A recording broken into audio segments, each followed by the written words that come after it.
The 1,000 injuries of Fortunato I endured the best I could. But when he ventured upon insult, I vowed revenge. Those who know me well would never assume I'd utter as much as a threat. At length I'd be avenged. The point would be settled, but not at the chance of risk. I must not only punish, but punish with impunity. Now understand that Fortunato had no idea. I continued to smile in his face.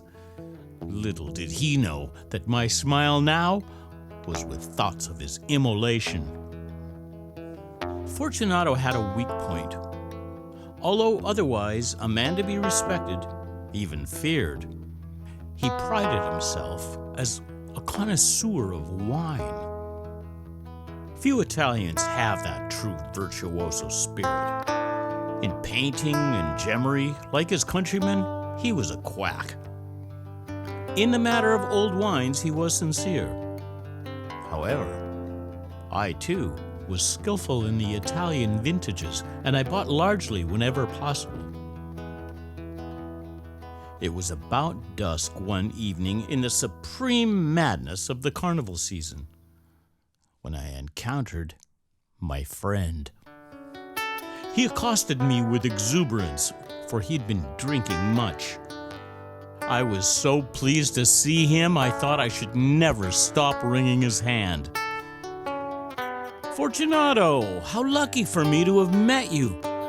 I've received a cask of Amontillado, and I have my doubts.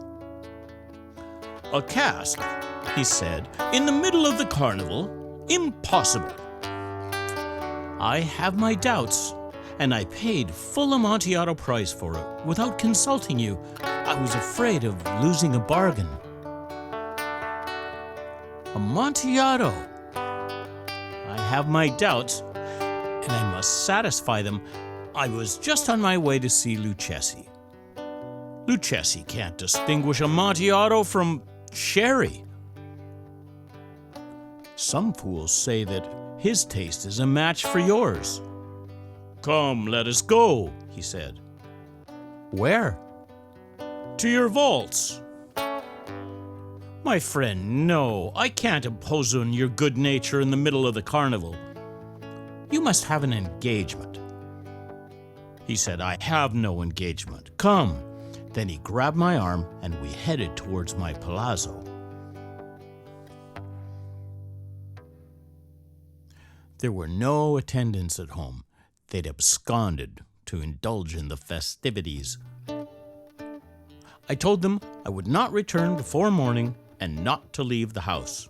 That ensured their immediate disappearance the moment my back was turned. When we arrived, I took 2 torches and handed one to Fortunato. Then I led him through the many rooms of the palazzo until we reached the archway that led to the vaults below. We passed down a long, winding staircase and finally arrived at the foot of the descent, then stood together in the damp, cold catacombs of the Montresors.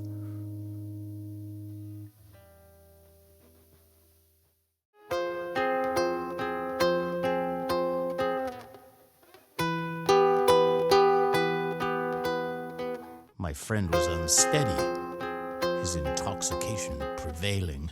The cask? He asked. It's further on. Unless you'd prefer to turn back, there's always Lucchesi. Onward, he protested. I seized a bottle of Medoc and knocked the neck off. Drink, Fortunato. It will help defend us against the damp. He raised it to his lips with a leer and said, I drink to those who repose around us. I replied, I drink to your long life. We proceeded.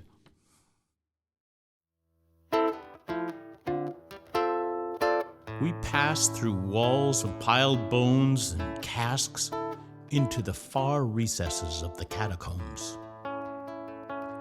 Are you sure you don't want to turn back, Fortunato, before it's too late? Quite sure. Then more Medoc. I broke open another flask, and he emptied it in a breath.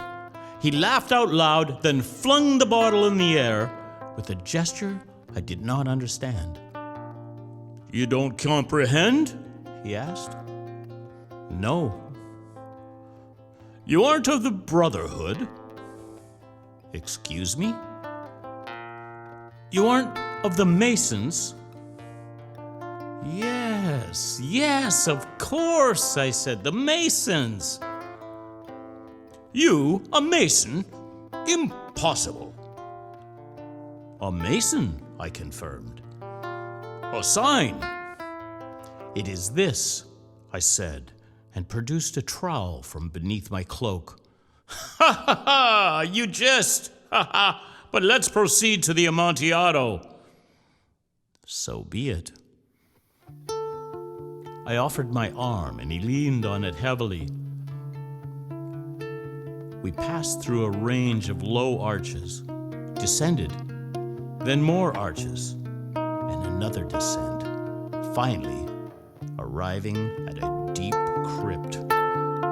The air was foul, and the torches glowed rather than flamed.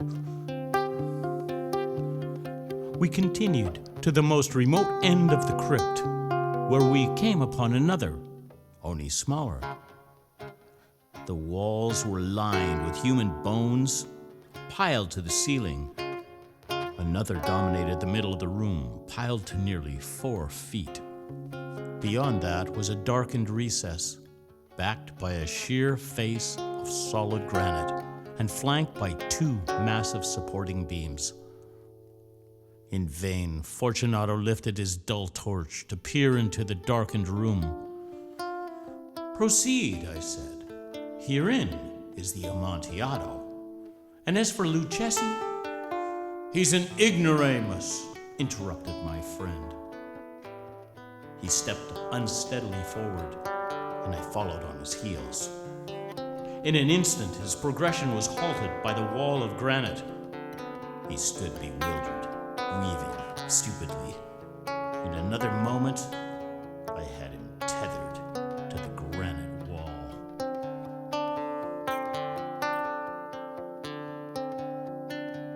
Two large staples, 2 feet apart, protruded from the granite. A short chain hung from one, and a padlock in the other. Throwing the links around his waist was but a few seconds' work. I withdrew the key and stepped back from the recess. Once again, let me implore you to turn back. No? Well, then I must leave you. But not before rendering to you that for which you came. The Amontillado? Indeed, the Amontillado. I hastened to the bone pile in the middle of the room and began to dig into it until I uncovered a quantity of building stones and mortar. With these and the use of my trowel, I quickly began to wall up the entrance to the niche. I had scarcely laid the first tier when Fortunato's intoxication appeared to be wearing off. The low moaning cry was not that of a drunkard. At the 4th tier started the furious vibrations of the chain that continued for many minutes. The pleasure of it all helped quicken my pace. At one point, I had to force myself to put down my trowel so I could sit and revel in it properly. At the 8th tier, I held up a torch to throw a few feeble rays onto the figure within. A loud, shrill scream burst suddenly from the chain form, and I thrust backwards. Startled only for a moment, the sense of satisfaction was overwhelming.